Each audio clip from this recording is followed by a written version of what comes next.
হলো মহিলারা বলে কাক ডাকলে আল্লাহর নাম নেয়, এ বিষয়ে হাদিসে কিছু বলা আছে কিনা? কাক কেন, যত সৃষ্টি আল্লাহ তাআলার আছে, আল্লাহ কোরআনে বলেছেন ইমিন শাইইন ইল্লা ইউসাব্বিহু বিহামদি ওয়া ইমিন শাইইন ইল্লা ইউসাব্বিহু বিহামদি। পৃথিবীতে এমন কিছু নাই, সৃষ্টি জগতে এমন কিছু নাই যে আল্লাহ তাসবিহ বর্ণনা করে না। ওয়ালাকিন লা তাফকাহুনা তাসবিহাহুম, কিন্তু তোমরা তাদের তাসবিহ বুঝো না।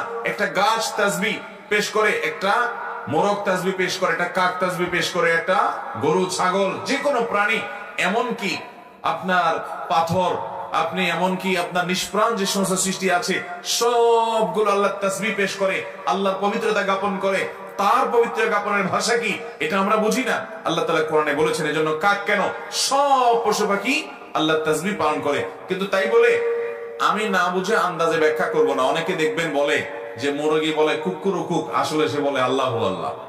এইরকম আজগুবি কথা বলা যাবে না যে মুরগি কেন কি জিকির করতেছে, না আসলে সে ডাক দিচ্ছে।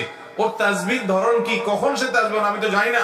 আমি মন গড়া মন্তব্য বা এরকম হাস্যকর কোনো কমেন্টস করতে যাব না। তবে বিশ্বাস থাকবে যে প্রত্যেকটা প্রাণী, প্রতিটা সৃষ্টি আল্লাহর তাসবিহ নিবেদন